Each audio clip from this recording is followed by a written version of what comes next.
But behind the sparkling shoulder pads, champagne toasts, and dramatic cliffhangers, one woman carried the unseen weight of it all. Linda Gray, the actress who brought Sue Ellen Ewing to life. Now, at 84, Gray is finally revealing what fans never saw: the late-night struggles, the creative battles, and the hidden truths that shaped both the show and her own life. From secret fights against sexism on set to personal heartbreak that mirrored her on-screen pain, her revelations pull back the curtain on a world where fame came at a cost, resilience was forged in silence, and strength often went unnoticed. For the first time, Gray shares what it truly took to transform a minor character into a cultural icon, how she endured grueling schedules while fighting for her voice, and the deeply personal moments no camera ever captured. Early life and background of Linda Gray. Linda Gray was born on September 12, 1940, in Santa Monica, California, a world still trembling from the echoes of World War II. The America she arrived into was one of quiet resilience, rebuilding itself piece by piece, much like the woman she would one day become. She spent her early years in Culver City, a small town with Hollywood just beyond the horizon. While most children her age dreamed of movie stars, Linda could practically hear the hum of the studios nearby. Her father, Leslie Gray, worked as a watchmaker, a patient craft that demanded precision. It was from him that Linda learned the quiet discipline and focus that would later define her work as an actress. Though the family lived modestly, they were rich in values and imagination. At Notre Dame Academy, Linda found her escape through art and performance. And in 1955, when she stepped onto a small school stage as Cinderella, something inside her awakened. Then, at just 15, fate brushed past her, in the form of a chance meeting with Lucille Ball. In that fleeting moment, Linda realized that dreams weren't just for the screen. They could begin in The Girl Next Door. Modeling career and early acting breakthroughs. In the early 1960s, long before she became Sue Ellen Ewing, Linda Gray's career began quite unexpectedly, at a bus stop in Los Angeles. A talent scout noticed her poised elegance, the kind of natural grace that couldn't be taught, and offered her a chance to model. What started as a simple encounter would soon change the course of her life. By 1963, Linda had signed with the prestigious Ford Model Agency, joining the same ranks as fashion's most recognizable faces. Her smile and understated beauty soon appeared in countless print ads, from cosmetics to cars. Between 1965 and 1975, she became one of the most visible women on American television, starring in over 387 commercials, earning the affectionate title of Queen of Commercials. One Coca-Cola campaign in 1964 boosted regional sales by 8%, while a 3-day Playtex shoot in 1968 brought her an astonishing $50,000, a fortune for that time. Her face was everywhere, her presence unmistakable, even if most people didn't yet know her name. And then came one of Hollywood's most curious secrets. In 1967, when photographer Bob Willoughby prepared the now iconic poster for The Graduate, it wasn't Anne Bancroft's leg in the frame, it was Linda Gray's. For that photograph, she was paid only $25, unaware it would become one of the most famous images in movie history. Years later, when Dustin Hoffman discovered the truth, he laughed in disbelief. For Linda, it was just another quiet reminder that fame often hides in the shadows, sometimes even behind a single elegant leg. Linda Gray's early steps into acting were anything but easy. Her first film appearance came in Under the Yum Yum Tree, 1963, but not as she expected. Though her presence lit up the screen, her lines were abruptly cut. Rumor had it that the leading man found her charisma a little too distracting. The experience was humbling, yet it only strengthened her quiet resolve. That same year, she took another small role in Palm Springs Weekend, paid discreetly under the table because of union complications. It was an unglamorous start, far from the fame she would one day know. But Linda understood something most young actresses didn't. Every no could still teach her how to say yes to herself. Throughout the 1970s, she became a familiar guest face on television, taking roles that often changed overnight. On Marcus Welby, MD, she managed last-minute rewrites and emotionally demanding scenes with a professionalism that earned quiet admiration. In 1976, a single moment on Switch made people take notice, when she slapped Robert Wagner so hard that it left a real mark. It wasn't planned, but it was real, and Hollywood remembered. Then came 1977 and All That Glitters. As Linda Merkland, she portrayed television's first transgender regular character, a daring choice for its time. To prepare, she lived as a man for 2 weeks, walking in shoes society rarely understood. The show lasted only 13 weeks before advertisers pulled away, but something remarkable happened.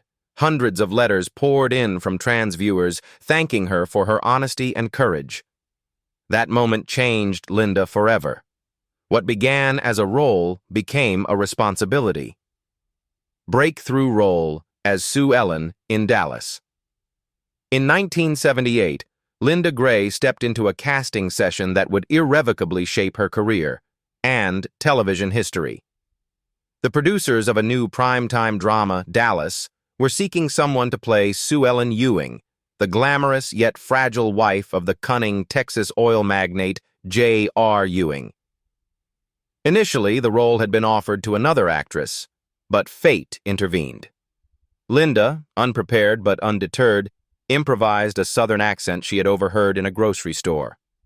The room fell silent. The producers knew they had found the voice of Sue Ellen. At first, Sue Ellen was slated for only 5 episodes, a minor presence in the sprawling world of Dallas. Yet, through Linda's nuanced performance, the character quickly grew into one of television's most compelling figures. Linda infused Sue Ellen with vulnerability, strength, and raw emotion, portraying her struggles with alcoholism, marital tension, and the isolating weight of wealth with a realism rarely seen in soap operas. Viewers were captivated by her subtle gestures, the tremor in her voice during moments of despair, and the quiet resilience she brought to every scene. By 1980, Dallas had become a global phenomenon, broadcast in over 90 countries, with the Who Shot JR storyline drawing over 350 million viewers worldwide.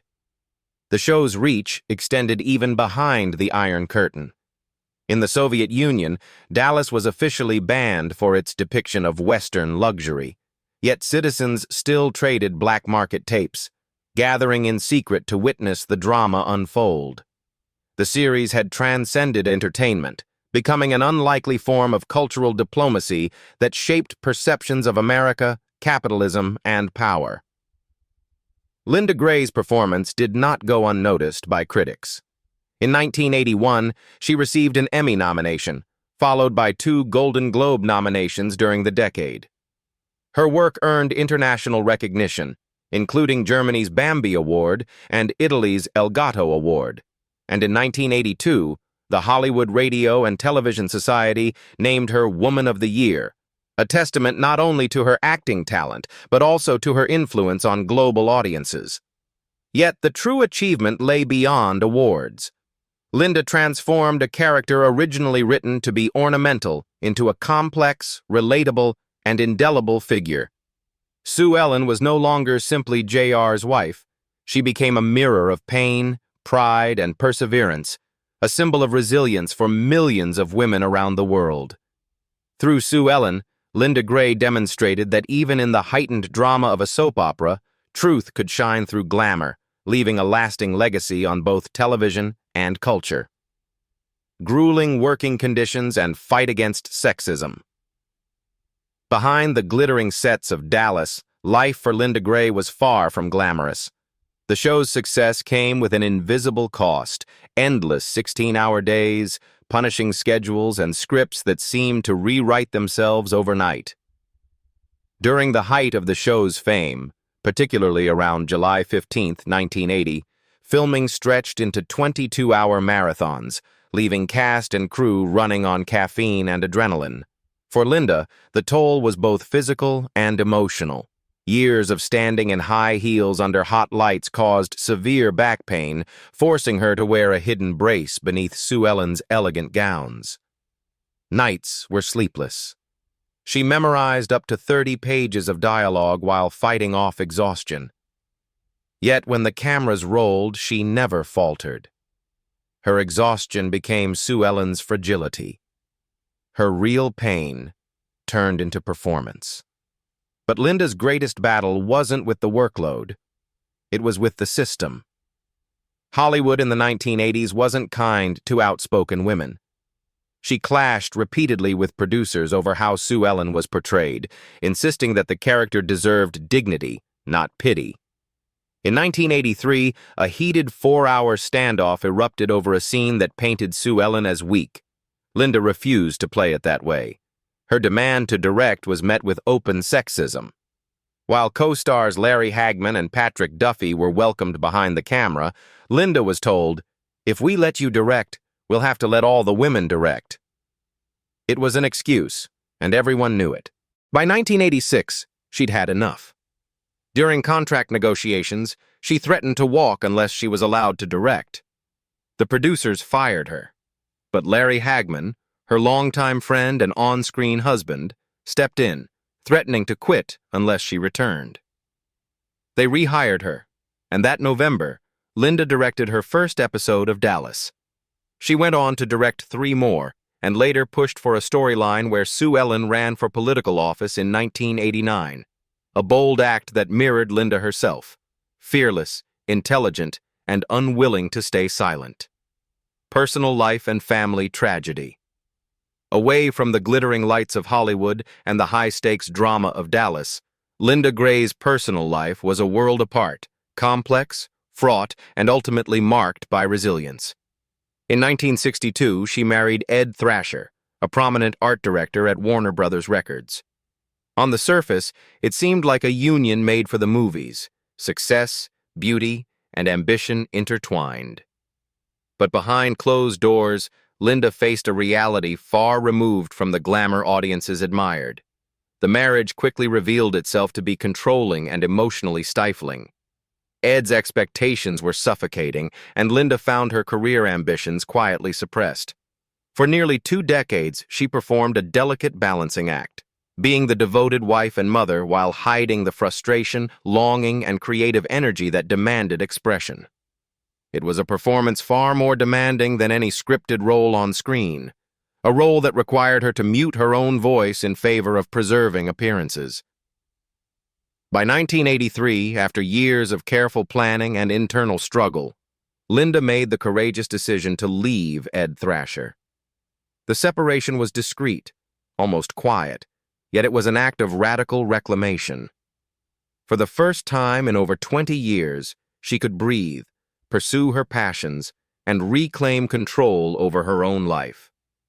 Despite the divorce, she remained deeply devoted to their 2 children, nurturing them with the same love and grace she carried into every aspect of her life. Tragedy struck again in 2020, when her son Jeff Thrasher, a talented television producer and director, passed away at the age of 56 from acute myeloid leukemia, AML. The loss was profound. Linda shared her grief publicly in a heartfelt statement, honoring Jeff's creativity, generosity, and spirit. Those close to her noted that the experience changed her irrevocably. She, who had portrayed heartbreak on screen, now lived it in its rawest form. Yet, true to her resilient nature, Linda channeled her grief into purpose. In 2022, she joined the Farrah Fawcett Foundation, becoming a vocal advocate for leukemia awareness and research. She spoke openly about the devastating impact of AML, emphasizing the urgent need for support for patients and families facing the disease. Through decades of personal struggle, loss, and sorrow, Linda Gray has demonstrated that strength need not be loud to be profound. She embodies a quiet endurance, a grace that mirrors the depth she brought to Sue Ellen Ewing, a woman who can survive heartbreak, loss, and adversity, and still inspire the world with her courage and resilience. Career after Dallas and advocacy work.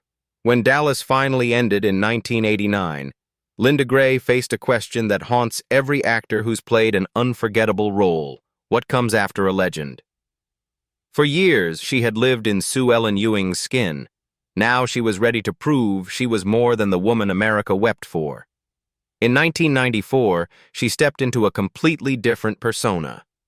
Hilary Michaels, the ambitious and sharp-tongued matriarch of Melrose Place, which led to its spin-off, Models, Inc. This time, Linda was no victim. She played a commanding businesswoman, a woman who built empires instead of surviving them. Though Models, Inc. lasted only one season, it showed a new side of her artistry. Strong, confident, and unapologetically in control. During the 1990s, Linda broadened her horizons. She guest-starred on Touched by an Angel, 1997, bringing warmth and wisdom to her role, and appeared in the British hit Lovejoy between 1992 and 1994. She also embraced television movies that dealt with serious themes: teen pregnancy, domestic violence, and stalking, using her platform to shed light on issues that mattered, but perhaps her most poetic chapter came from the stage. In 2001, she starred as Mrs. Robinson in The Graduate on London's West End, a surreal full-circle moment, considering her own leg had been used in the original film poster more than 3 decades earlier. The following year, she brought the role to Broadway, captivating audiences with her elegance and daring sensuality. She didn't stop there. In 2007, she toured the UK with Terms of Endearment, and in 2014, she charmed audiences again as the fairy godmother in Cinderella. Whether dramatic or whimsical, Linda Gray proved she could do it all: reinvent herself, inspire others, and keep her artistry alive. Through every stage and screen, she carried the quiet message that had guided her since the beginning: it's never too late to start again. Humanitarian and literary contributions. Linda Gray's impact extended far beyond the lights of Hollywood and the applause of theater audiences. From 1998 to 2007, she served as a goodwill ambassador for the United Nations Population Fund, committing herself to global advocacy for women's health and gender equality. She traveled to countries like Nicaragua, visiting hospitals, rural health centers, and villages, seeing firsthand the immense challenges women faced in accessing medical care.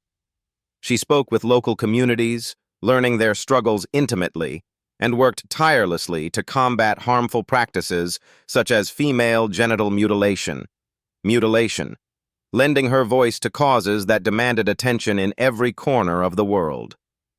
Yet Linda's influence was not confined to humanitarian work. In 2015, she shared her personal journey through her memoir and life guide, The Road to Happiness is Always Under Construction. The book revealed a life marked by resilience, childhood struggles with polio, an alcoholic mother, and years of living under the constraints of an emotionally abusive marriage. She chronicled her path to independence, her breakthrough in acting, and her unwavering determination to reclaim her voice and her life. Beyond recounting her experiences, Gray offered readers practical advice on healthy living, organic eating, and aging gracefully, blending memoir with guidance that could inspire real-life change. Critics praised the memoir for its honesty and empowering tone, noting that it provided a candid look at Hollywood, personal adversity, and the lessons learned along the way. While some felt she occasionally praised herself too highly or criticized her ex-husband harshly, most recognized the courage it took to share her story so openly. The memoir became more than a book. It became a platform. Speaking engagements followed, where Gray encouraged women to take control of their careers, health, and life choices. She embodied a message that had guided her since childhood: that strength comes not from fame or accolades alone, but from the ability to rise, adapt, and use one's voice to make a difference, for oneself and for others.